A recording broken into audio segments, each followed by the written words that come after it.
what we were talking about just a moment ago was hydraulic tanks and stuff. And one other thing I want to discuss a little bit on the tank is the fluid level temperature gauge. Somebody come in and says, well, my truck's hot, it's shut down or whatever, and you're trying to figure out how hot the oil is. Well, it has a thermometer on the inside to let you know. We are possibly getting ready to change the supplier for this gauge again, but don't fret, it always interchanges, it always has, and it always will. So although you might get a new fluid level temperature gauge in, and it doesn't look anything like the one you had, just trust that it will interchange and it'll fit just fine. You know, over time, changes are just made, whether we like them or not. But it does have a thermometer. While we're talking about this, one thing I do want to let you know about. This came up in one of my other classes, and I should be bringing this up. And I've not brought it up before because this is a new change that's happened. The hydraulic oil that we use is a number 32 hydraulic oil. That's what we recommend for these systems, is a number 32. The newer trucks that you're getting, the hydraulic oil is green. And somebody said, well, okay, what's the difference here? Why is it used to be a honey color and now it's green? The only thing that changed in your hydraulic oil is a dye that they put in there that you can use a black light and find hydraulic leaks and stuff like that. It will glow. That's the only difference between the hydraulic oil we used to put in it and the oil that's in it now. It's green to identify that it has that special dye in there that you can use a black light and shine around, and you can detect, number one, is it a hydraulic leak? Number two is where it's coming from. So that's the only difference. The reason we did that, we didn't have to pay for it. You know, we buy hydraulic oil by the tanker load. And the guy says, he said, I'm selling a lot of this with this, dye in it now. If you keep buying your oil from me, I'll be glad to put this dye in it. It's not going to cost you anything. Well, duh, why not? It's a little extra added feature I'm not having to pay for, being able to pass it along to you guys. So it makes sense to be able to do that. So that's the only difference between the oil that we used to use and the oil we use now. Because the old oil was a honey color, the new oil is a green. That's the only difference. It's the same brand, it's the same type of oil. The only difference is that dye pack they put in it to fluoresce that stuff with a black light. So just for informational purposes, something useful to know. So now you know what the answer to that is. Okay, one of the biggest issues we've had in the past, we'll talk about filtration again for just a minute. One of the biggest issues we had in the past was contamination in the hydraulic system.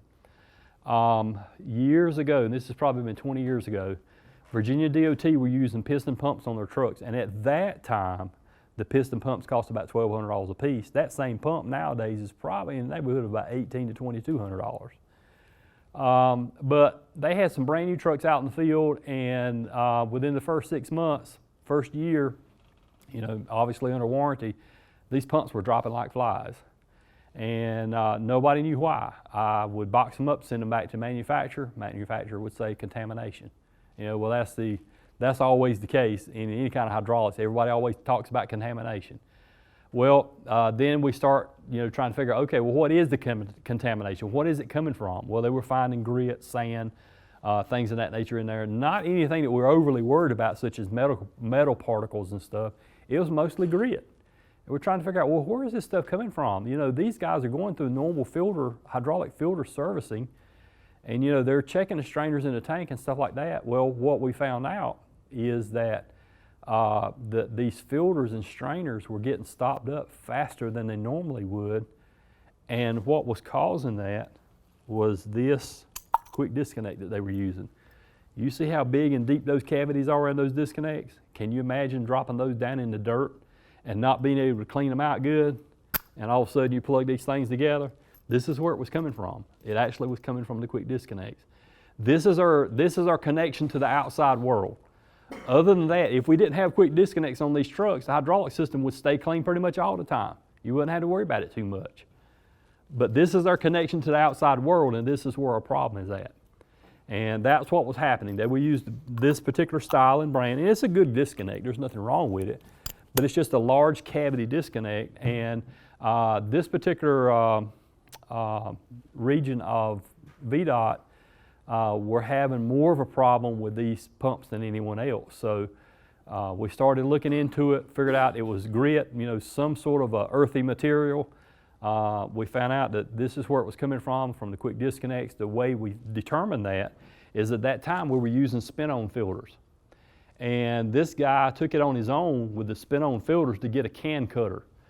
That way he could mount this thing on it and he can cut the outside of the can off of the filter and be able to see what's inside that thing. So this guy bought a can cutter and he found pebbles in there as large as garden peas, bigger than a BB, and approaching the size of a garden pea is how large these rocks and pebbles and stuff was inside of some of these filters he was finding. And that's why we tracked it and traced it back down to the quick disconnects. Well, that's one of the reasons why we changed over several years ago to a tank top mounted filter. We got away from the spin on, we went to the tank top. They made changes, we made changes, because this is a big issue and it was getting expensive. So that's another lesson we all learned. That's one of the reasons why we use a cartridge type filter element now. Number one is because you don't have to use a can crusher to dispose of it. You can just drain it and toss it in the garbage can. Plus, you're looking at the health of the hydraulic system, see what contaminants are there.